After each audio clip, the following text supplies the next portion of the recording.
الحمد لله نحمده ونستعينه ونستغفره ونعوذ بالله من شرور أنفسنا ومن سيئات أعمالنا من يهده الله فلا مضل له ومن يضلل فلا هادي له أشهد أن لا إله إلا الله وحده لا شريك له وأشهد أن محمدا عبده ورسوله sallallahu alaihi wa ala alihi wa ashabihi wa man tabi'ahum bi ihsan ila yaumiddin. Amma ba'd.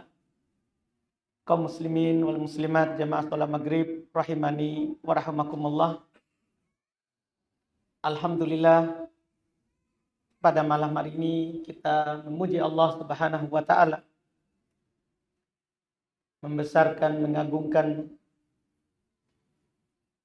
Allah Subhanahu wa taala yang telah memberikan banyak kebaikan kepada kita, mencurahkan banyak nikmat kepada kita semuanya, sehingga sampai pada malam hari ini kita semua masih sehat, masih bisa beribadah kepada Allah Subhanahu wa taala, mendekatkan diri kepadanya. Kita masuk sholat maghrib berjamaah,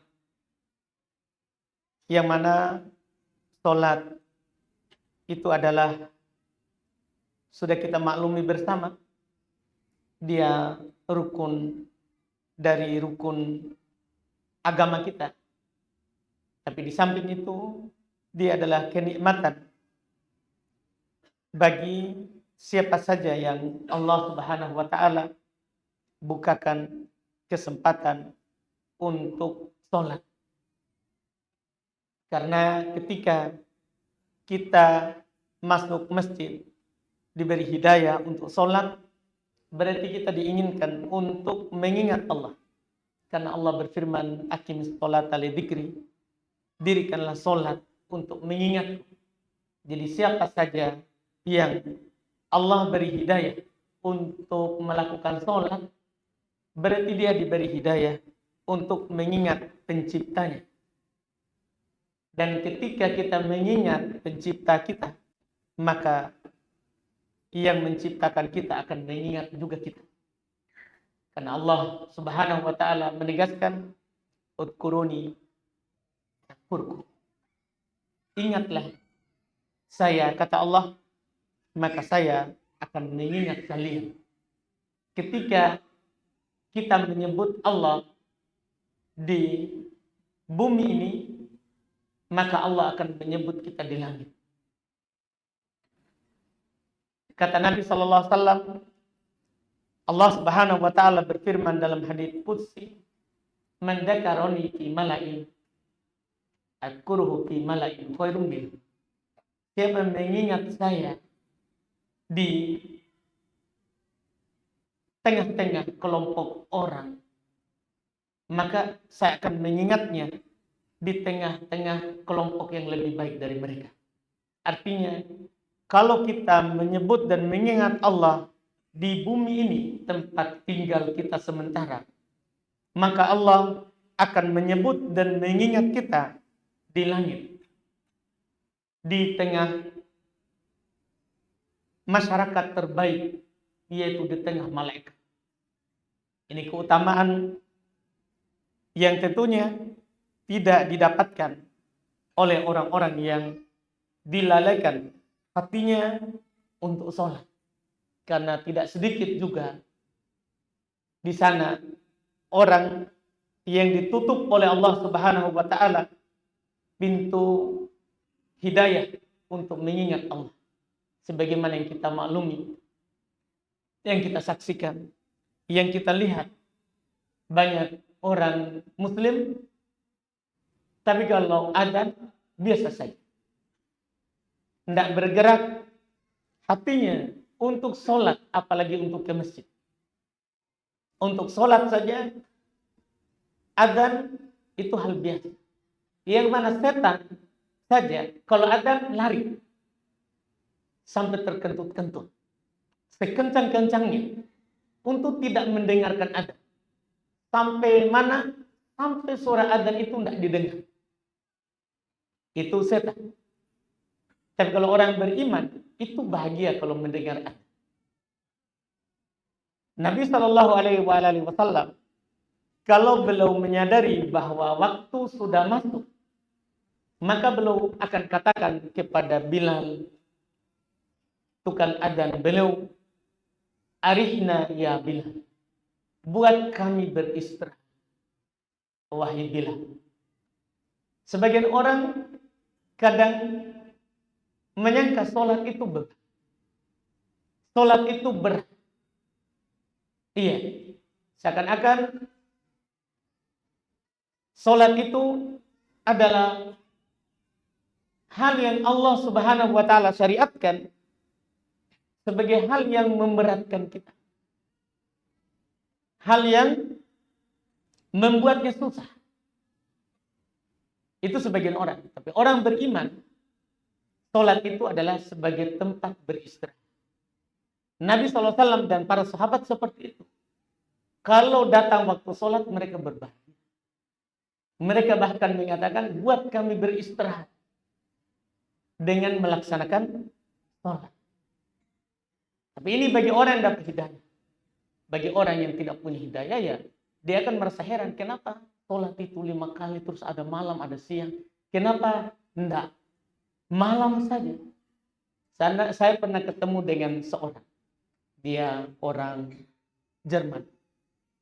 Dia bilang, baru masuk Islam. Sudah masuk Islam sebelumnya, terus saya ketemu, kebetulan disuruh membimbing tentang Islam. Dia bilang, Ustaz, kenapa sholat itu tidak malam saja? Kenapa kita disuruh siang, repot, saya ini sibuk kerja. Kebetulan dia sudah prof, dosen. Iya, di Jerman. Dia bilang, kita kerja terus di Jerman itu kan siangnya kadang pendek sekali. Malamnya panjang, kadang juga sebaliknya. Kenapa tidak siang saja? Atau malam saja? Dia ngomongnya begitu. Tapi saya maklumi bahwa ini orang kan masih Islam, dapat hidayah. Alhamdulillah. Zaman orang yang belum dapat hidayah, belum tahu fungsinya sholat, kan akan merasa berat seperti itu. Tapi ketika orang sadar bahwa sholat itu bukan untuk maslahat Allah. Kita sholat, ada siang, ada malam.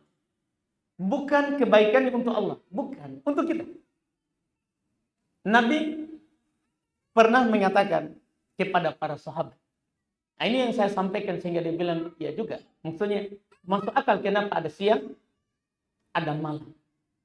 Saya sampaikan sederhana bahwa Nabi SAW katakan kepada para sahabat, Ara'aitum law anna fi babi ahdikum nah yaktasilu minhu khumsamar.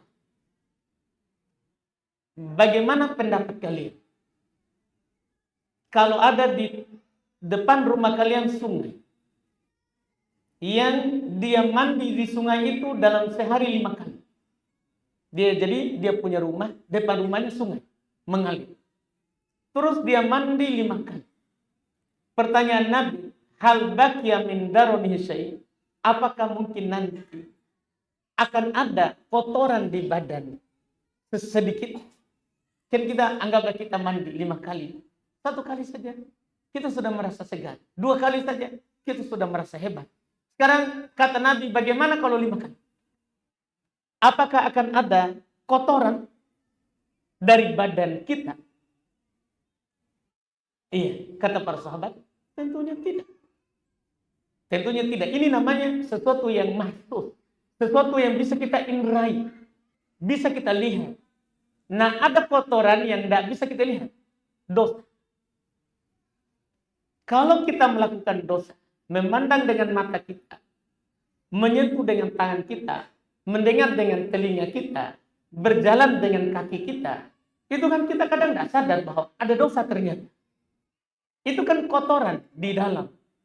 Ini Nabi memberikan pandangan bahwa kita punya kotoran badan yang bisa diindrai. Bisa kita lihat. Sekarang kalau kita mandi 5 kali, masih ada kotor? Itu pertanyaan. Kata para sahabat, tidak. Tentunya tidak akan ada kotoran. Akan bersih. Akan bersih. Maka kata Nabi SAW, kadzalika mithlu salawatul yamhullahu bihinnal khotoya. Demikianlah solat 5 waktu itu, Allah akan menghapus dengannya dosa-dosa. Artinya, kalau kita solat siang, solat duhur terhapus dari subuh sampai duhur dosa. Solat asar terhapus lagi yang kita lakukan tadi dari duhur sampai asar. Solat maghrib terhapus lagi tadi yang dari asar sampai maghrib. Amal lagi siang. Solat isya, kemudian kita sholat subuh, terhapus lagi semalam. Kita kan sederhana, kita katakan, apakah kamu hanya melakukan dosa saat malam saja? Kan jawabannya tidak. Bahkan lebih banyak dosa kita siang daripada malam. Iya, makanya rahmat Allah, Allah suruh kita sholat siang, Allah suruh juga kita sholat malam. Masalahnya untuk siapa? Kita juga. Maka demikianlah ini sholat. Hidayah kita bisa masuk masjid. Hidayah kita bisa sholat. Karena kebaikannya untuk kita juga. Allah Subhanahu wa ta'ala tidak akan menelantarkan apa yang kita lakukan. Dulu para sahabat di awal Islam, mereka sholat menghadap Baitul Maqdis. Itu di awal Islam. Sampai 13 tahun di Mekah, kemudian ke Madinah, itu masih sholat menghadap Baitul Maqdis. Setelah itu Allah perintahkan untuk menghadap ke Baitullah, menghadap Ka'bah. Turun ayat untuk menghadap Ka'bah. Para sahabat yang sholat menghadap Baitul Maqdis sebelumnya merasa gelisah. Gimana sholat kita sebelumnya? Yang kita lakukan sebelum ini. Karena kita tidak menghadap Baitullah. Maka turun ayat. Maka Allahu liyudhi'a imanakum. Allah tidak akan menelantarkan sholat kalian sebelumnya. Jadi ini sholat, bukan hal yang percuma.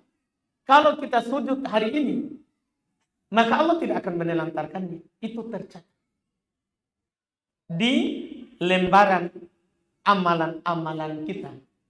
Yang kita akan melihatnya kapan? Tentunya di akhirat. Karena kita orang beriman beda. Iya. Waktu melihatnya dengan orang kafir. Orang kafir, kalau melakukan kebaikan, langsung dibalas di dunia. Makanya jangan heran orang kafir, dia sumbang, pasti diganti. Di dunia. Kita orang beriman kadang sudah sumbang, tapi belum ada hasil. Kenapa? Kalau orang beriman tidak dibalas di dunia langsung. Tapi di akhirat yang lebih baik. Adapun orang kafir, dibalas di dunia langsung, tapi di akhirat tidak ada bagian. Kita mau pilih yang mana? Dunia kita akan nikmati sampai umur kita 70 tahun, 60 tahun, jarang 100 tahun kita nikmati dunia. Kalau kita kurangi dengan umur kecil, kita punya umur 60, dikurangi 15 tahun misalnya sebelum kita usia balik. Berapa lama kita nikmati dunia? Sementara akhirat itu kan selamanya. Tidak akan pernah lagi ada yang namanya kematian. Maka ini yang saya ingatkan bahwa beribadah kepada Allah, khususnya sholat, itu adalah nikmat yang harus kita syukuri. Kemudian alhamdulillah pada malam hari ini kita melanjutkan lagi kajian yang biasa kita jalankan di masjid ini, yang kita saling dengan pembahasan antara fikih dan hadis Al-Arba'in An-Nawawiyah. Malam hari ini kita lanjut di pembahasan fikih. Kita masih di pembahasan zakat. Kita baca sedikit baru kita tutup untuk awal ini tanya jawab. Kita sampaikan akan baca sedikit masalah zakat pertanian, dulu belum selesai sebelum Ramadan, sisa sedikit lagi. Kata penulis Al-Imam Ibnu Qudamah Al-Maqdisi rahimahullah tentang zakat pertanian, wala yukhrajul habbu illa musaffa. Ini masih nyambung. Kan wajib zakat dari pertanian kalau mencapai nisab. Nisabnya kita sudah katakan paling rendah 750 kilogram. Keluar tergantung. Kalau tak ada hujan, maka keluar 1/10. Kalau pengairan yang ada biayanya, keluar 1/20. Nah sekarang beliau akan sampaikan apa yang harus kita keluarkan dari 1/10 itu. Kata beliau, wala yukhrajul hab illa musaffa. Kalau zakatnya berupa hab bijian seperti padi, gandum, biji-bijian, iya, maka tidak boleh mengeluarkan zakatnya kecuali yang sudah bersih. Tidak boleh itu keluar yang masih baru saja panen, belum dipisahkan yang kosong dengan yang berisi. Tidak boleh, harus sudah disaring bersih. Kalau memang kita nanti mau simpan beras, berarti sudah jadi beras dulu. Tapi kalau kita mau simpan nanti gabahnya, padinya, berarti sudah padi bersih, baru keluar. Jadi sudah bersih baru timbang, keluarkan 1/10. Itu kalau biji-bijian. Walas tamar, tidak pula buah-buahan, illa ya bisa, kecuali yang sudah kering. Nah, ini masalah buah-buahan, belum isyaratkan bahwa buah yang ada zakat itu buah yang disimpan lama. Kapan bisa disimpan lama? Kalau kita keringkan. Misalnya kurma, kan dikeringkan dulu baru bisa. Itu kurma yang dijual itu sudah dijemur, makanya agak coklat dan keras. Iya, demikian pula anggur. Kan bisa simpan lama kalau sudah jadi kismis. Sudah jadi kismis. Jadi buah-buahan itu dikeluarkan zakatnya kalau sudah kering. Sudah dijemur, ya, baru keluarkan zakat. Setelah itu beliau katakan, wala zakat tapi ma yaksibuhu. Tidak ada zakat pada apa yang dia usahakan min mubahil hab wal tamat. Dari hal yang mubah berupa bijian atau buah-buahan. Maksud ini, pada apa yang dia usahakan, maksudnya gini, dia bukan petani. Dia pekerja. Dia pergi panen, digaji dengan biji tadi. Kan biasa orang begitu di kampung, pergi panen padi dikasih apa? Padi. Iya, panen cengkeh dikasih cengkeh. Nah ini orang ini tidak ada zakat. Jadi yang punya zakat itu bukan pekerja, tapi pemilik. Walaupun mencapai nisab. Misalnya dia panen kan banyak sawah berhari-hari. Sehingga lebih dari 750 kilo punyanya. Bahkan ada orang pekerja sampai 1 ton misalnya. Bagi hasil dia panen, pokoknya kamu sekian, saya sekian. Sehingga memiliki hasil yang banyak. Tidak punya zakat. Karena yang menzakat itu pemiliknya. Bukan pekerja. Wala fil liqat. Ini mungkin sekarang jarang, dulu banyak yang seperti ini. Tidak pula pada pemungut. Dulu kan gini. Kalau ada orang panen kurma, kan ini tukang panennya, dia tidak ambil itu yang jatuh-jatuh. Sehingga yang jatuh-jatuh itu siapa yang ambil? Al-liqat, tukang pungut. Jadi ada juga orang yang memang kerjanya adalah memungut yang jatuh. Memungut yang jatuh. Ada orang misalnya dia panen padi, kadang-kadang mereka sudah selesai panen semua, sudah masukkan di karung, ada itu yang jatuh-jatuh. Nah ada namanya, itu namanya al-laqib, pemungut. Iya, dari yang jatuh. Itu juga tidak punya zakat. Walaupun qadarullah misalnya, ternyata dia pungut dari semua sawah, jadinya 1 ton. Wah, Masya Allah juga itu ya. Dia anggaplah. Siapa tahu? Kita tidak tahu. Masya Allah. Iya, itu tidak punya zakat. Tidak punya zakat. Wala ma ya'khudhu ujratan li hasadi. Sama dengan tadi. Tidak pula apa yang diambil sebagai gaji dari kerjanya. Nah, ini lebih umum daripada tadi. Kan ada gaji karena dia rawat dari kecil. Tadi kan yang panen. Ini juga bisa. Ada orang bagi hasil karena rawat dari kecil. Ada orang punya sawah. Ini sawah saya kasih kamu modal, tanam, nanti kita bagi hasil di akhir. Kamu hanya pengelola. Maka pihak pengelola ini tidak punya zakat. Tidak wajib mengeluarkan zakat. Kemudian beliau berkata, wala yudammu simpun minal habbi was tamar ila ghairi. Masya Allah, tidak perlu menggabungkan antara biji dan buah. Ya, selainnya fi takmilin nisab, dalam menyempurnakan nisab. Jadi kita punya misalnya ada padi, terus ada kurma, ada anggur misalnya, kismis. Tidak perlu digabung. Ini kan beda. Ada biji-bijian, ada buah. Tidak perlu disatukan, ditimbang. Tidak. Ini hal yang berbeda. Kecuali sama-sama biji, sama-sama buah. Ini boleh. Karena sama-sama jenis. Walaupun berbeda. Makanya kata beliau, fa'in kana simpan wahidan mukhtalifal anwa, kalau satu jenis tapi kalau satu golongan tapi beda jenis, seperti kurma kan? Ya, sama-sama kurma tapi beda jenis. Ada kurma ini, banyak bentuknya. Sama juga dengan padi kan? Padi memang satu golongan tapi beda jenis. Nah, ini sama dengan kita berbicara waktu zakat peternakan. Sapi jenis apapun bisa digabung. Tapi sapi sama kambing tidak boleh gabung. Sapi sama onta tidak boleh gabung. Tapi onta dengan berbagai macam jenisnya boleh digabung. Sama juga dengan biji-bijian, buah-buahan. Kalau satu jenis tapi berbeda bentuknya, seperti kurma, banyak jenisnya, maka ini ada zakat. Ini boleh digabung. Wa yukhriju min kulli naw'in zakata. Maka dikeluarkan dari semua jenis itu zakatnya. Jadi misalnya gini, kita gabung ini kurma. Kurma yang ini 200 kilo, yang ini 200 kilo, ini 200 kilo, lain lagi 200 kilo begitu. Maka nanti zakatnya ketika kita bagi 1/10 misalnya jadinya, zakatnya bisa anggaplah 100 kilo. Maka kita ambil dari masing-masing sampai dapat 100 kilo. Begitu nanti caranya. Bukan satu jenis saja dikeluarkan. Enggak. Diambil masing-masing. Diambil dari masing-masingnya baru kita keluarkan. Itu caranya. Kemudian, wa in akhraja jayyidan anir rodi'i jaza walahu ajruhu masyaallah. Kalau dia mengeluarkan yang bagus. Misalnya ini kan banyak jenis kurma. Dia keluarkan yang mahal. Dia tidak ambil dari setiap jenis. Tapi dia hanya ambil satu jenis tapi yang mahal. Yang paling bagusnya. Boleh. Boleh. Sebaliknya tidak boleh.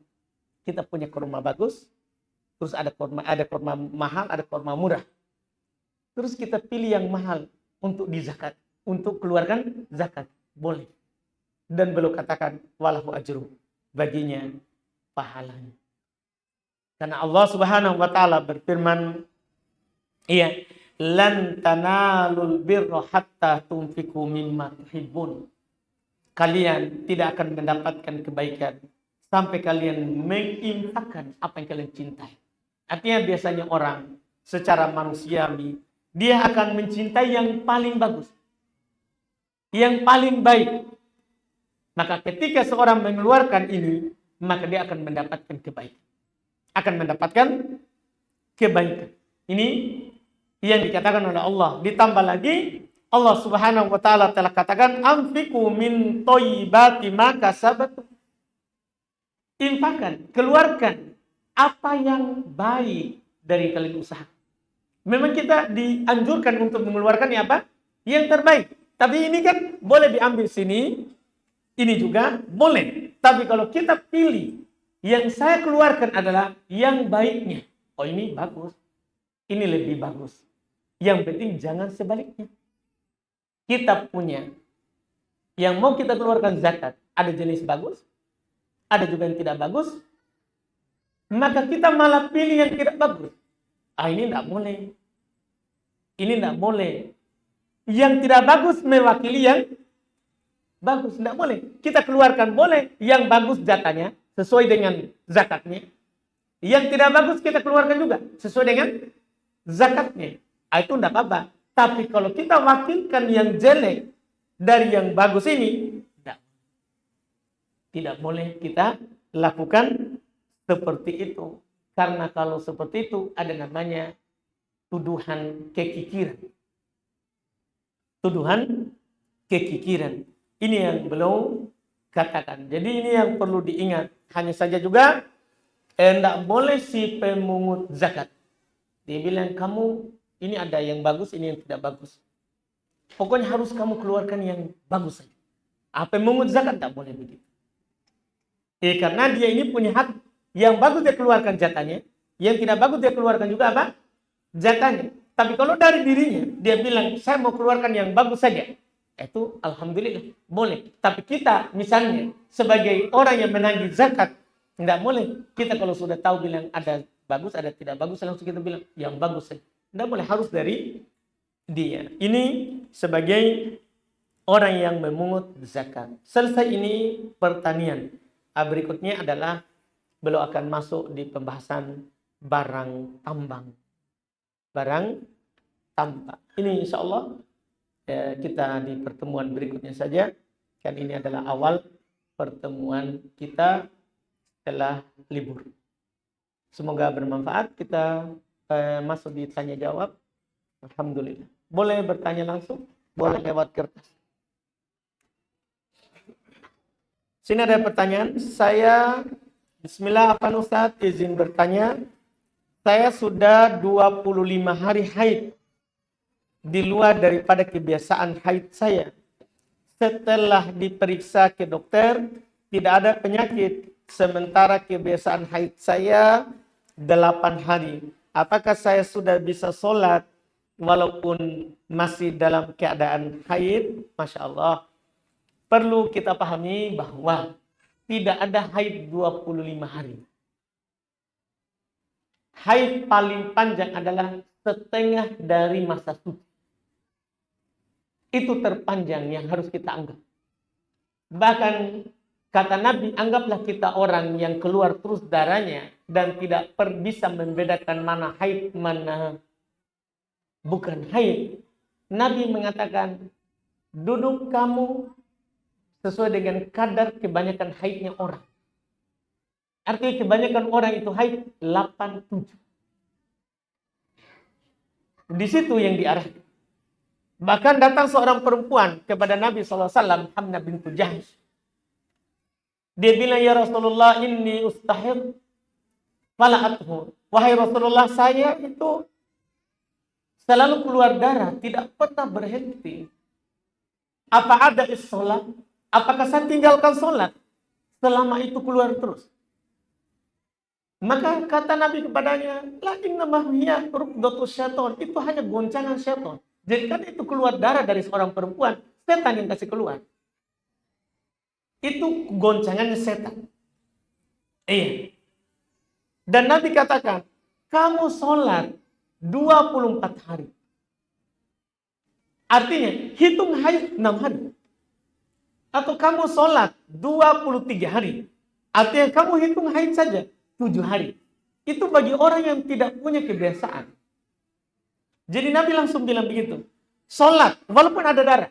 Sholat saja selama 23 hari. Atau 24 hari setelahnya haid. Artinya anggaplah haidmu 6. Anggaplah haidmu 7 saja. Ini bagi perempuan yang tidak punya kebiasaan. Kalau perempuan punya kebiasaan seperti penanya, sudah kan dikatakan, kebiasaan haid saya 8. Khusus bagi perempuan yang punya kebiasaan, Nabi katakan, tahan dirimu jangan sholat selama kebiasaanmu sebelum.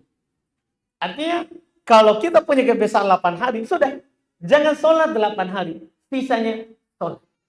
Walaupun ada darah. Kata Nabi kepadanya, tawaddu'i likulli sholat.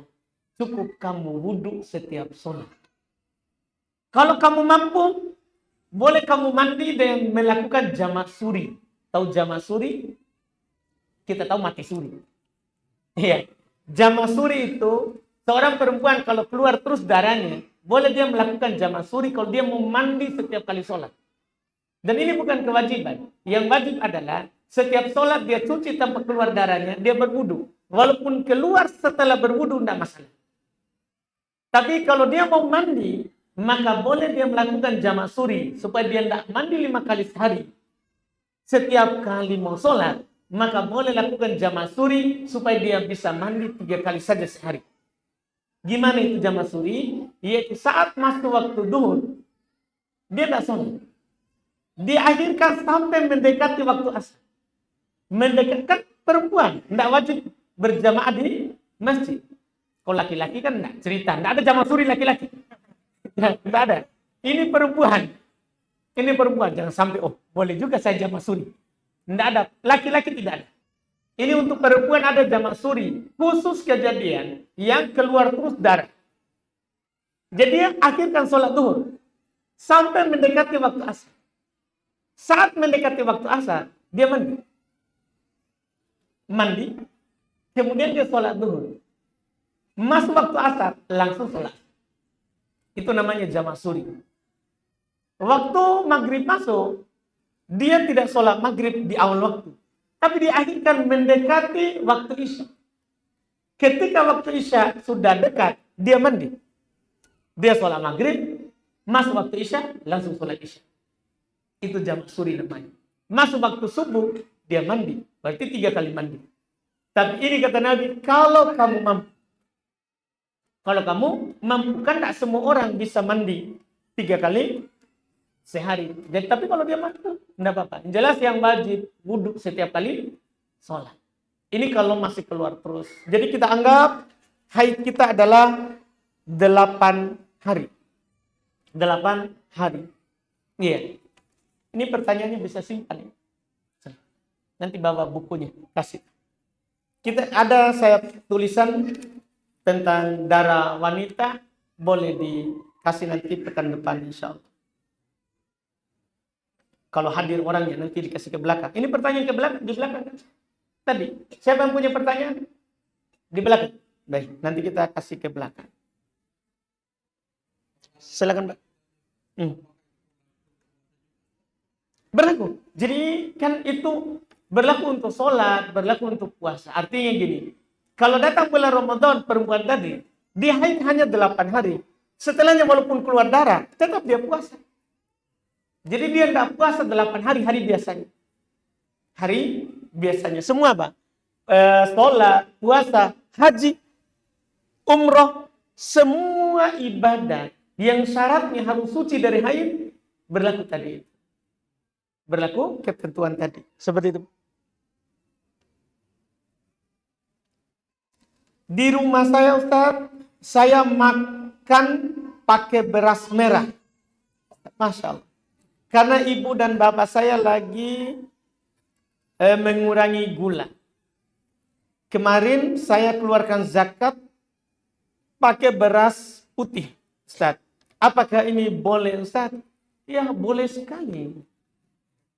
Mungkin saya agak salah paham dari si penanya. Dia kira zakat itu adalah apa yang dia makan. Mungkin begitu. Zakat yang dikeluarkan itu adalah apa yang kita makan. Bukan. Zakat yang dikeluarkan itu adalah makanan pokok negeri itu. Kita bisa paham ini mungkin. Jadi zakat yang kita keluarkan itu bukan apa yang kita makan. Pribadi. Tapi apa yang menjadi makanan pokok negeri itu. Negeri kita, Indonesia, makanan pokok kita apa? Beras. Kan begitu. Nggak harus beras merah. Nanti orang tersinggung. Dikasih beras merah. Nah kira kapan gula? Kan begitu nanti. Begitu saudara ya. Iya. Sapakallah. Jadi seperti itu. Jadi bukan apa yang kita makan. Tapi makanan pokok negeri itu. Makanan pokok negeri itu. Lihat di masa Nabi. Makanan pokoknya adalah kurma, anggur, ya, juben, keju, ya, gandum. Itu dikeluarkan. Itu dikeluarkan. Iya. Nah, sekarang kebanyakan negeri sekarang, hampir seluruh negara, makanan pokoknya adalah beras. Adalah beras. Walaupun ada negara 2 kali sehari, ada negara hanya sekali sehari. Beras. Maka sekarang orang kebanyakan keluarkan zakat adalah beras. Makanan pokok negeri itu. Allah alam. Apa hukumnya puasa setiap hari karena seorang terfitnah wanita? Qadarullah, saya belum mampu menikah. Tabungan masih setengah, Ustaz. Masya Allah. Semoga segera penuh. Tapi nggak usah tunggu penuh. Cari yang bisa seperti itu. Cari saja. Kalau memang kita jujur mau menjaga kehormatan, pasti kita dapat orang bahkan tidak minta uang penai. Berusaha dulu. Jangan berpasrah terhadap tabungan. Berarti itu kita bersandar kepada diri kita. Bersandar kepada Allah. Yang memegang hati orang tuanya itu akhwat. Jadi kalau ada akhwat yang kita suka, ke sana maki dulu. Setelahnya kalau ditanya uang panai, bilang maki, segini saya mampu Pak. Saya tahu. Dia bilang, yang penting dirimu baik. Saya tahu. Bismillah misalnya. Nah, masalah pernyataan puasa setiap hari, tidak boleh. Setinggi apapun syahwat kita, tidak boleh kita keluar dari sunnah. Datang seorang anak muda kepada Nabi Shallallahu Alaihi Wasallam, dia bilang, ya Rasulullah, ya, apa puasa yang dianjurkan untuk saya? Dia bilang, Rasulullah bilang 3 hari dalam sebulan. Dia katakan, saya mampu lebih dari itu. Saya mampu lebih dari itu. Biar minta. Kenapa kita? Kenapa saudara? Mau bertanya? Duduk ya. Baik. Jadi dia datang kepada Nabi, dia bertanya tentang puasa. Nabi bilang 3 kali sebulan. Dia bilang saya lebih mampu lebih dari itu. Senin Kamis. Nabi bilang kalau begitu sehari puasa, sehari tidak puasa. Dia bilang saya lebih mampu dari itu. Bisa lebih dari itu. Dia bilang tidak ada lagi lebih dari itu. Artinya puasa itu paling tingginya adalah sehari puasa, sehari tidak. Tidak boleh setiap hari kecuali Ramadan dan Sya'ban. Kecuali Ramadan dan Sya'ban. Demikian pula 10 pertama di bulan Dzulhijjah boleh setiap hari karena memang ada dalilnya. Ada dalilnya. Adapun di hari biasa tidak boleh. Walaupun syahwat saja kita tinggi, kan tidak harus puasa itu syahwat tinggi. Iya, tidak harus puasa. Ada hal lain yang bisa menahannya, Iya, tapi kita kalau khawatir akan jatuh dalam fitnah, sebaiknya segera saja. Ya, menikah, mencari yang sesuai dengan tabungan yang kita simpan. Saya awalnya berniat sholat witir dengan cara 2 rakaat tambah 1 rakaat. Namun qadarullah saat sholat adzan subuh berkumandang. Apakah saya boleh mengganti niat awal menjadi witir langsung 3 rakaat? Tidak boleh. Niat itu sebelum sholat, sebelum takbir. Tidak boleh mengganti di tengah. Tidak boleh. Lanjut saja, tidak apa-apa. Ya, lanjut saja, tidak mengapa. Boleh kita langsung percepat sholatnya. Dalam artian baca Al-Fatihah saja. Kemudian ruku sujud baca 1 kali saja. Tidak apa-apa. Dibolehkan. Dibolehkan hal tersebut. Wallahualam. Silakan, Pak. Sama-sama, Pak. Jadi dalam sholat witir itu dia boleh 9. Langsung boleh. Boleh 7. Ya boleh 5. Boleh 3. Ya boleh 1. Sholat witir, Pak. Hanya saja yang beda caranya saat 9. Ketika kita mau langsung 9, maka di rakaat ke-8 tasyahud awal. Kita tasyahud awal, baru bangkit, tidak salam. Bangkit, rakaat ke-9, baru duduk tasyahud kedua. Itu saja bedanya. Yang lainnya boleh semuanya. Semuanya dilakukan. 9, 7, 5, 3, 1. Tapi yang sering dilakukan 2-1. Sering dilakukan 2-1. Sini ada pertanyaan lagi. Orang tua saya masih sering melakukan yasinan rutin. Dan saya sering menyampaikan kalau itu tidak ada tuntunannya dari Nabi. Pertanyaannya, apakah orang tua saya bagian dari orang-orang munafik? Karena tidak mau mendengarkan apa yang telah disampaikan. Mohon penjelasan Ustaz. Tidak. Jangan hukumi orang tuanya munafik. Tahu itu munafik? Munafik itu adalah orang yang perbuatannya berbeda dengan keyakinannya. Itu bilang munafik. Iya, keyakinannya menyembunyikan kekafiran. Perbuatannya Muslim. Itu dibilang munafik. Jangan menuduh orang munafik. Ini orang tua kita lebih tepat belum ada hidayah. Iya. Orang ketika melakukan sesuatu, ya, ritual, sesuatu amalan yang menurut dia itu adalah ibadah, padahal bukan ibadah, ya itu kan dia bangun di atas apa yang dia dapat sebelumnya. Ketika kita kasih tahu dia belum bisa lakukan, tidak. Kalau setiap kita kasih tahu dia tidak dengar, dia bukan munafik, tapi belum dapat hidayah. Doakan hidayah untuknya. Doakan hidayah untuknya. Iya, dan kalau tidak juga berubah, jangan bersedih. Karena jangankan kita, Nabi saja tidak bisa memberikan hidayah kepada pamannya. Iya, padahal pamannya itu orang baik. Orang yang tahu bahwa agama Muhammad adalah agama yang paling baik. Bahkan dia bela Nabi Muhammad. Tapi tidak mau masuk Islam. Takut celaan orang. Iya, tidak bisa memberi hidayah. Tapi Nabi selalu mendoakan hidayah untuknya selama masih hidup. Adapun sudah meninggal, tentunya itu adalah sudah menjadi urusan Allah Subhanahu wa Ta'ala. Bagaimana hukum wanita yang keguguran di usia kehamilan 3 bulan lebih? Apakah termasuk nifas atau tidak usah? 3 bulan lebih berarti belum jadi ya daging. Karena 3 bulan lebih seorang itu akan ditiup ruh itu kalau 3 kali 40 hari. Berapa berarti itu? 120 hari berarti berapa bulan? 4 bulan. Ketika seorang hamil usia 4 bulan berarti sudah menjadi manusia. Apa fungsinya kita tahu ini? Ini fungsinya kalau keguguran. Ketika keguguran sudah 3 kali 40 hari, yaitu usia kehamilan dia periksa di dokter sudah 120 hari, maka itu keguguran setelahnya nifas.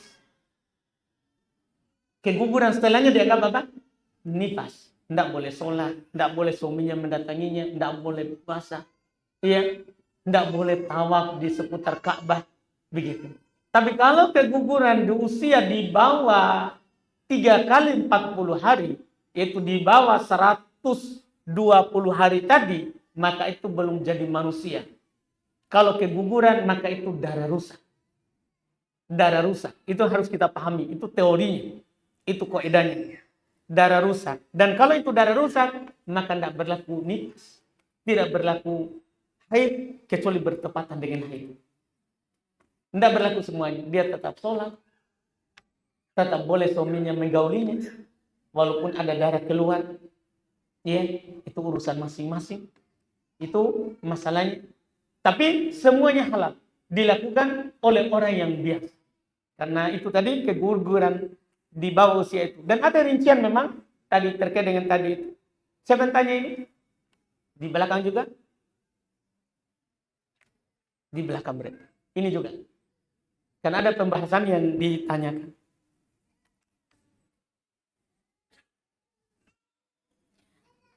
Saya belikan emas kurang lebih 15 gram ibu saya dengan memakai uang saya. Lalu ibu saya meninggal dunia.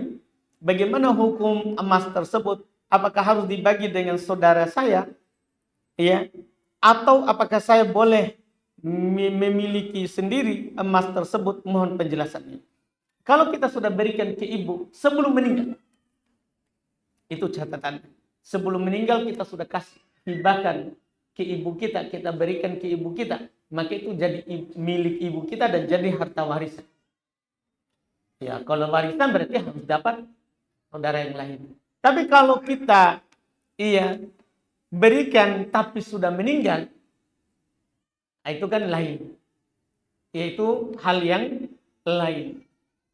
Iya, maka itu adalah bisa tergantung kalau kita baru mau berikan, ternyata meninggal, baru mau. Maka itu bisa kembali ke kita karena belum kita kasih. belum kita kasih. Tapi kalau kita sudah serahkan ke orang, itu juga sama. Wakil yang menerima dari untuk ibu kita sama dengan ibu kita. Sama dengan ibu kita. Terus lagi yang perlu diperhatikan setelah meninggal adalah kalau kita berikan untuk ibu dan ke ibu, ya, memang begitu, bukan disedekahkan untuk orang lain, maka itu yang jadi warisan. Kalau kita berikan atas nama ibu tapi kita sudah kasih miskin, itu tidak boleh untuk saudara yang lain. Karena kita sedekahkan atas nama ibu. Karena sudah pindah milik ke miskin. Sudah pindah milik ke miskin. Wallahualam. Baik, kita cukupkan. Sudah masuk waktunya. Mudah-mudahan bermanfaat. InsyaAllah kita lanjut lagi di pertemuan akan datang. Subhanallah. Asyhadu an la ilaha illa anta astaghfiruka wa atubu ilaik. Assalamualaikum warahmatullahi wabarakatuh.